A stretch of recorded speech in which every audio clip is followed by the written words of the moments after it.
வியாழக்கிழமைகளில் என்னென்ன நற்செயல்கள் செய்யலாம், என்னென்ன செயல்கள் செய்யக்கூடாது என்பதை பற்றி இந்த பதிவில் சொல்லியிருக்கிறேன்.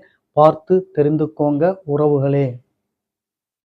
முதலில் கல்விக்கு காரணமாக இருக்கக்கூடிய குருவை சந்திக்கலாம். ஆசிரியர், குரு என்று சொல்லக்கூடிய இந்த ஸ்தானத்தில் இருக்கிறவர்களை வியாழக்கிழமை அன்று சந்தித்தால் மிக சிறப்பாக நீங்கள் நினைத்து கொண்டு போகும் காரியம் முடியும். அதேபோல் ஆபரணம் வாங்க சிறப்பான நாள், கல்வி பயிலுவதற்கும் சிறப்பான நாள். அதாவது சாஸ்திர கல்விக்கு குறிப்பாக இது உகந்த நாள். அது மட்டுமல்ல, மஞ்சள் விதைப்பதற்கு உகந்த நாள். அது மட்டுமல்ல,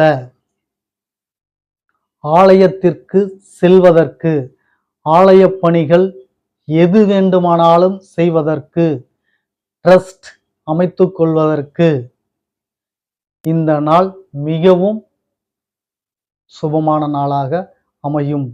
மேற்கொண்ட சுபகாரியங்கள் அத்தனையும் இந்த நாளில் தங்கு தடையின்றி நீங்கள் செய்யலாம்.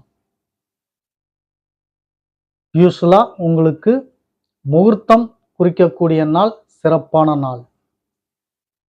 வியாழக்கிழமை என்று முகூர்த்தம் சிறப்பாக இருக்கும்.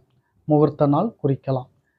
மொத்தத்தில் எல்லா சுப நிகழ்வுகளும் இந்த நாளில் செய்வது உங்களுக்கு இரட்டிப்பு பலனை தரும் என்றே கூட சொல்லலாம். அந்த அளவுக்கு உத்தமமான நாள் இந்த வியாழக்கிழமை. இதில் செய்யக்கூடாத வேலைகள் என்ன? தெரிந்தோ தெரியாமலோ வியாழக்கிழமை வர யமகண்ட காலங்களில் சுப காரியங்களை செய்து விடாதீர்கள். இதை மட்டும் நினைவில் வைத்துக் கொள்ளுங்கள் உறவுகளே.